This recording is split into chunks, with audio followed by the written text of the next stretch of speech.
Shalom, shalom. This video is about the Gospel of John chapter 18 and verses 12 to 27. It's about Kefa, Simon Peter denying Yeshua. But we have two, I don't want to say stories, but two events unfolding, twisted amongst each other. But in this video we'll focus on Kefa, Simon Peter and his denial of Yeshua.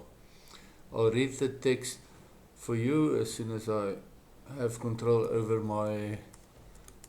Okay, I do now. Then the band of soldiers, and remember it's not soldiers, it's temple guards, not Roman soldiers, with the captain and the officers of the Judeans, seized Yeshua and tied him up. That is still in the Gethsemane, the olive press. They then led him first to Annas, for he was the father-in-law of Caiaphas, the Kohen Gadol, that year. I've spoken about Annas and Caiaphas in a previous video, and I don't want to repeat myself. Now, Caiaphas was the one who advised the Judean leaders that it was better for one man to die on behalf of the people. Simon Peter was following Yeshua with another disciple. Now that the disciple was known to the Kohen Gadol, the high priest, and this is probably referring to Caiaphas because Caiaphas was the resident high priest at the time. So when he went with Yeshua into the court of the Kohen Gadol, but Peter was left standing outside by the door. So the other disciples who was known to the disciple singular, who was known to the Kohen Gadol, went out and spoke to the doorkeeper and brought Peter in. The maidservant at the door said to Peter, "Aren't you one of this man's disciples too?" And he said, "No, I'm not."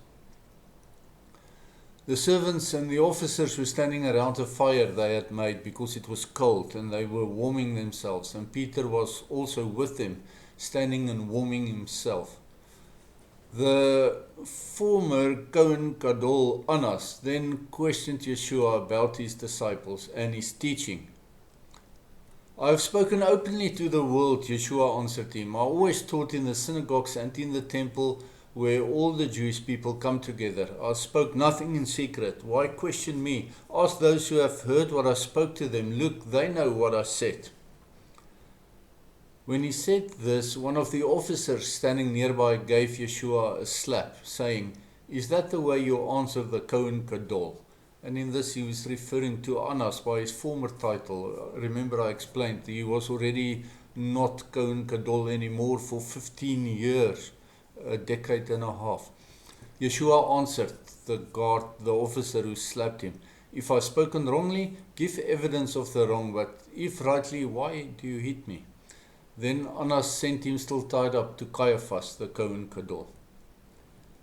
Now Simon Peter was standing outside and warming himself, so they said to him, "Aren't you one of his disciples too?" And he denied it, saying, "No, I'm not." One of the servants of the Kohen Gadol, a relative of the man whose ear Peter had cut off, said, "Didn't I see you in the garden with him?" And again Peter denied it, and immediately a rooster crowed. So Kefa, Simon Peter's denials were not prayers, and I'm focusing in this video series about prayers, and I try not to become a commentary, but I cannot ignore and skip over Simon Peter's denials. He denied being one of Yeshua's disciples, first to the maidservant at the door of the high priest's residence, and then to another servant or one of the temple guard officers standing by the courtyard fire with him, and thirdly to yet another servant who was related to Malchus, who witnessed Kefa, Simon Peter's brief resistance in Gethsemane. It was loyalty and curiosity that brought Kefa, Simon Peter to the high priest's palatial residence. But his need to remain unidentified for the sake of his personal safety and so that he could observe and witness the process brought him to fulfill Yeshua's warning mere hours earlier in that very same night. that he will deny him. Regardless if Kefa, Simon Peter, was afraid or merely wanted to remain incognito as a silent witness, he denied being Yeshua's disciple 3 times before the rooster crowed. And this failure changed him forever. Never again was he ever going to deny following Yeshua again.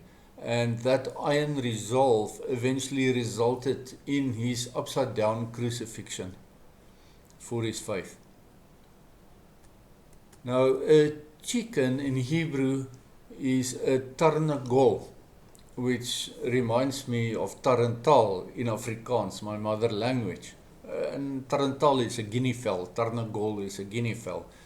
A rooster in Hebrew is a Gever, which also means male, and it's rooted in the Hebrew word Gevurah, which means strength or power. Now, earlier in that very same night, Kefa, Simon Peter, was full of bravado, saying that he will lay down his life for Yeshua. But Yeshua said that he will chicken out when the time comes. And he did. The rooster was de facto asking him where his Gevurah from earlier in the evening was. But there's not one follower of Yeshua who has not also chickened out at some or other occasion in our lives, just as Kefa, Simon Peter did, so that not one of us can cast a stone at him. Rather than faking innocence, we must take a leaf from Kefa, Simon Peter's iron resolve that was forged in the fire of his bitter regret, and follow his example to never again fail in the same manner.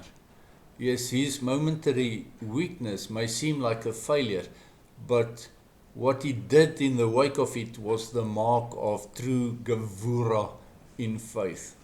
It's almost morning for us, just before the daybreak of the 7th great day of 1,000 years. With tribulation on the horizon, it's almost time for our roosters to crow. And the question is, what will they crow regarding us? You know, will you be judged as a Gevurah or as a Tarnegol? Will you be a strong man, a strong person like a rooster, or chicken out as a Tarnegol? I hope that gives you some food for introspection, and with that I wish you shalom, shalom.